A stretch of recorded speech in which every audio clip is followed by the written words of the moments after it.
বলবো কিন্তু পাহাড় চূড়ায় যে আতঙ্কের কারণে এত মানুষ এই মুহূর্তে এলাকা ছাড়ার চেষ্টা করছেন, তারা আদতে কি সরে যেতে পারছেন? কি হচ্ছে সেখানে, কিভাবে আতঙ্ক আমরা দেখতে পাচ্ছি? দার্জিলিং সহ উত্তরবঙ্গে অতিবৃষ্টির ছবিটা বারবার দেখাচ্ছি, সেই অতিবৃষ্টি আর তার ফলে যেটা হচ্ছে, কেন এই অতিবৃষ্টি বা কিভাবে অতিবৃষ্টি মানুষের জীবন গ্রাস করছে, বাড়ছে নদীর জলস্তর, হচ্ছে বন্যা, প্লাবন পরিস্থিতি এবং সামাল দেওয়া যাচ্ছে না এই প্লাবন পরিস্থিতি।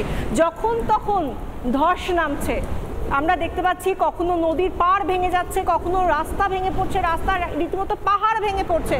যখন তখন নামছে ধস, আলগা হয়ে সরে যাচ্ছে মাটি, যে মাটি অত্যন্ত নরম, পাহাড়ের মাটি এমনটাই বলা হয়, সেই মাটি সরে যাচ্ছে, আলগা হয়ে মাটি সরে যাচ্ছে।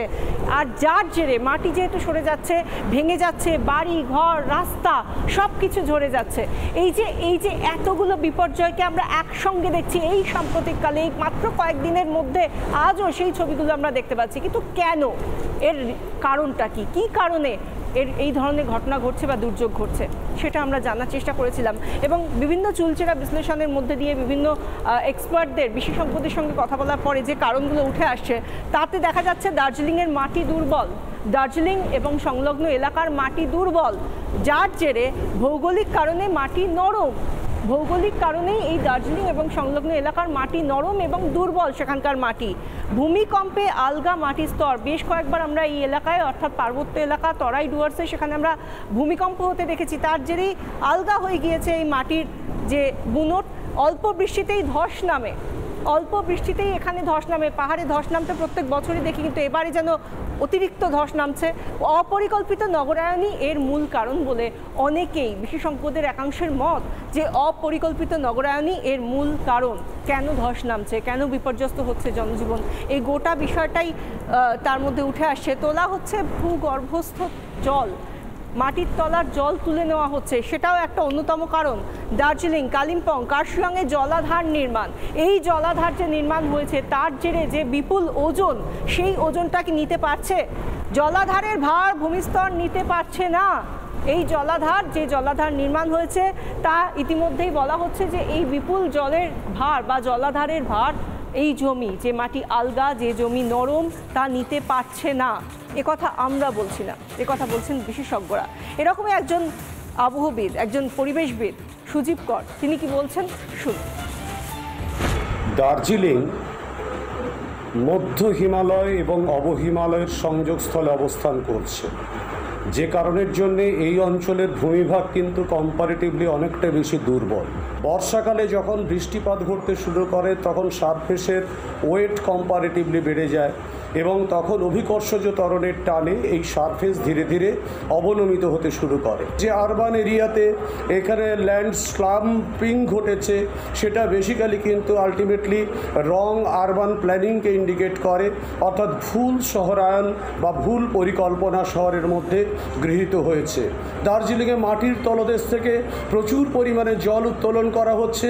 দার্জিলিং, কার্শিয়াং, কালিম্পং এই সমস্ত অঞ্চলে বড় জলাধার প্রস্তুত করা হয়েছে, যে জলাধারের লোডও কিন্তু সারফেস নিতে পারছে না।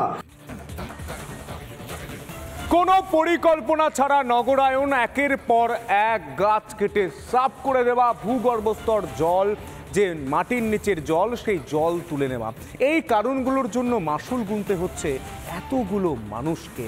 এই মুহূর্তে সেই ছবিগুলোই সামনে উঠে আসছে, যে ছবি দেখে ভয় পাচ্ছে, যে ছবি দেখে আটকে উঠছে, যে ছবি আতঙ্কের ছবি, সেই ছবিগুলো আরও একবার আপনাদের সামনে তুলে ধরার চেষ্টা করবো। এই মুহূর্তে যে ছবি আমি প্রথমেই দেখানোর চেষ্টা করবো, এই মুহূর্তে দেখতে পাচ্ছেন সেই ছবি, তিস্তা যেভাবে ফুঁসছে, সেই জল দেখে বুঝতে পাচ্ছেন যে বৃষ্টি, সেই বৃষ্টি অনেকটা হয়েছে।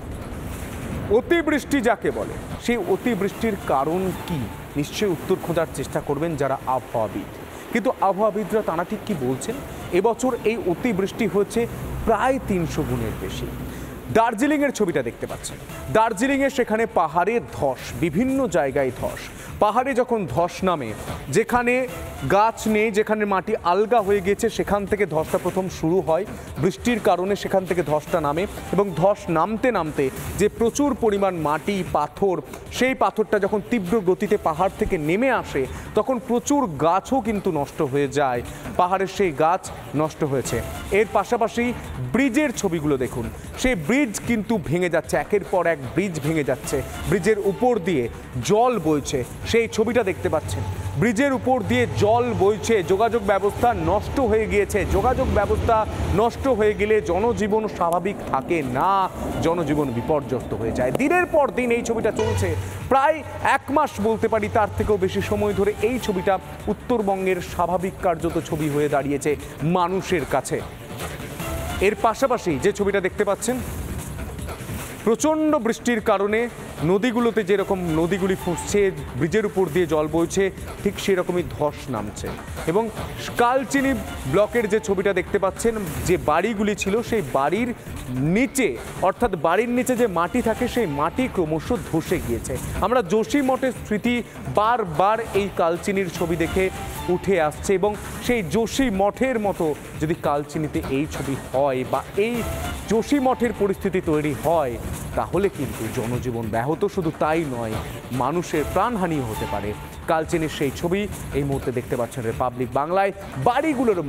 বাড়িগুলোর নিচ দিয়ে, অর্থাৎ বাড়ি এভাবে রয়েছে, বাড়ির মাটি যেরকম ছিল সেই মাটি কিন্তু ক্ষয়ে গিয়েছে, বুঝতে পারছেন, ক্ষয়ে নেমে গিয়েছে। বাড়িটা যে কোনো সময় ধসে যেতে পারে, বাড়িটা যে কোনো সময় ধসে যেতে পারে। এই দেখুন বাড়ি, এই হচ্ছে মাটি, বাড়ি আর মাটি সমান জায়গায় ছিল, বৃষ্টির কারণে জলে প্লাবিত হয়ে মাটিটা নেমে গিয়েছে, তাই বাড়িটা যে কোনো সময় ধসে যেতে পারে, মাথা গোজার ঠাঁইটা চলে যেতে পারে এতগুলো মানুষের।